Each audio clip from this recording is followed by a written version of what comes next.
ఆశ్చర్యకరమైన బైబిల్ పాఠముగా యెహోషువ గ్రంథము 9వ అధ్యాయం చదువుకుందాము. యోర్దాను అవతలనున్న మన్యములోను లోయలోను లెబానోను నెదుటి మహాసముద్ర తీరమందంతటను ఉన్న హిత్తీయులు, అమోరీయులు, కనానీయులు, పెరిజీయులు, హివ్వీయులు, యెబూసీయులు అను వారి రాజులందరూ జరిగిన దానిని వినినప్పుడు వారు యెహోషువతోనూ ఇశ్రాయేలీయులతోనూ యుద్ధం చేయుటకు కూడి వచ్చిరి. యెహోషువ యెరికోకును హాయికిని చేసిన దానిని గిబియోను నివాసులు వినినప్పుడు వారు కపటోపాయము చేసి రాయబారులమని వేషము వేసుకొని బయలుదేరి తమ గాడిదలకు పాత గోనెలు కట్టి పాతగిలి చినిగి కుట్టబడి ఉన్న ద్రాక్షారసపు సిద్దెలు తీసుకొని పాతగిలి మాసికలు వేయబడిన చెప్పులు పాదములకు తొడుక్కొని పాత బట్టలు కట్టుకొని వచ్చిరి. వారు ఆహారముగా తెచ్చుకొనిన భక్ష్యములన్నీ ఎండిన ముక్కలుగా నుండెను.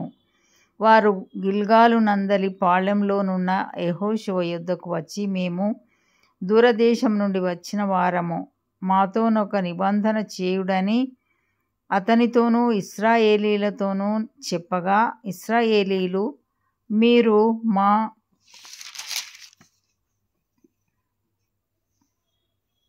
మధ్యను నివసించుచున్న వారేమో, మేము మీతో ఎలాగు నిబంధన చేయగలమని ఆ హివ్వీయులతోననిరి. వారు, మేము నీ దాసులమని యెహోషువతో చెప్పినప్పుడు యెహోషువ, మీరు ఎవరు, ఎక్కడ నుండి వచ్చితిరి అని వారిని అడగగా, వారు, నీ దేవుడైన యెహోవా నామమును బట్టి నీ దాసులమైన మేము బహుదూరం నుండి వచ్చితిమి. ఏలయనగా ఆయన కీర్తిని, ఆయన ఐగుప్తులో చేసిన సమస్తమును, యోర్దానుకు అద్దరినున్న హెష్బోను రాజైన సీహోను, అస్తారోతులోనున్న బాషాను రాజైన ఓగు అను అమోరీయుల 2 రాజులకు ఆయన చేసినదంతయు వింటిమి.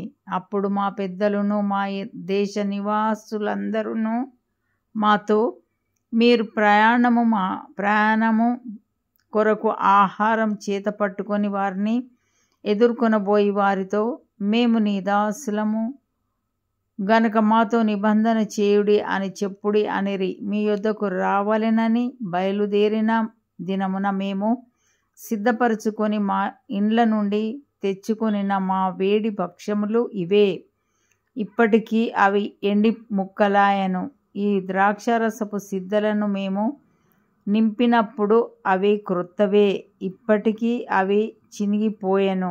బహుదూరమైన ప్రయాణం చేసినందున ఈ మా బట్టలును చెప్పులను పాతగిలిపోయెనని అతనితో చెప్పిరి. ఇశ్రాయేలీయులు యెహోవా చేత సెలవు పొందకయే వారి ఆహారంలో కొంత పుచ్చుకొనగా, యెహోషువ ఆ వచ్చిన వారితో సమాధానపడి వారిని బ్రతకనిచ్చుటకు వారితో నిబంధన చేసెను. మరియు సమాజ ప్రధానులు వారితో ప్రమాణము చేసిరి. అయితే వారితో నిబంధన చేసి 3 దినములైన తరువాత వారు తమకు పొరుగువారు తమ నడుమను నివసించు వారే అని తెలుసుకొనిరి.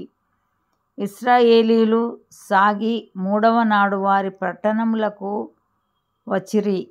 వారి పట్టణములు గిబియోను, కెఫీరా, బెయేరోతు, కిర్యత్యారీము అనునవి. సమాజ ప్రధానులు, ఇశ్రాయేలీయుల దేవుడైన యెహోవా తోడని వారితో ప్రమాణము చేసి ఉండిరి గనుక ఇశ్రాయేలీయులు వారిని హతము చేయలేదు. కాగా సమాజమంతయు ప్రధానులకు విరోధంగా మొర్రపెట్టిరి. అందుకు సమాజ ప్రధానులందరూ సర్వ సమాజముతో ఇట్లనిరి, మనము ఇశ్రాయేలీయుల దేవుడైన యెహోవా తోడని వారితో ప్రమాణం చేసితిమి గనుక మనము వారికి హాని చేయకూడదు. మనము వారితో చేసిన ప్రమాణం వలన మన మీదికి కోపం రాకపోవునట్లు ఆ ప్రమాణమును బట్టి వారిని బ్రతకనీయవలెనని చెప్పి వారిని బ్రతకనీయుడని సెలవిచ్చిరు గనుక ప్రధానులు తమతో చెప్పినట్లు వారు సర్వ సమాజమునకును కట్టెలు నరుకువారుగాను నీళ్లు చేదువారుగాను ఏర్పడిరి. మరియు యెహోషువ వారిని పిలిపించి ఇట్లనెను, మీరు మా మధ్యను నివసించువారై ఉండియు మేము మీకు బహుదూరముగా నున్నవారమని చెప్పి మమ్ము నేల మోసపుచ్చితిరి. ఆ హేతుచేతను మీరు శాపగ్రస్తులగుదురు. దాస్యము మీకెన్నడూనూ మానదు. నా దేవుని ఆలయమునకు మీరు కట్టెలు వారును నీళ్లు చేదువారునై ఉండక మానరు. అందుకు వారు యెహోషువను చూచి, నీ దేవుడైన యెహోవా ఈ సమస్త దేశమును మీకిచ్చి మీ ఎదుట నిలవకుండా ఈ దేశ నివాసులందరినీ నశింపచేయునట్లు తన సేవకుడైన మోషేకు ఆజ్ఞాపించినని నీ దాసులకు రూఢిగా తెలుపబడెను గనుక మేము మా ప్రాణముల విషయములో నీ వలన మిక్కిలి భయపడి ఈలాగు చేసితిమి. కాబట్టి మేము నీ వశమున నున్నాము.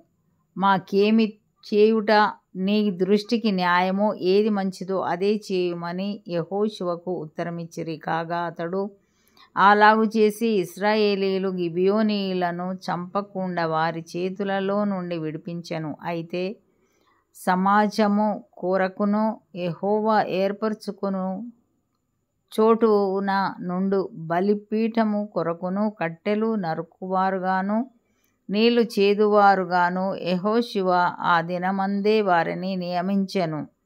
నేటి వరకు వారు ఆ పని చేయువారై ఉన్నారు. ఇంతటితో ఈ దినం కొరకైన బైబిల్ పాఠము సరి.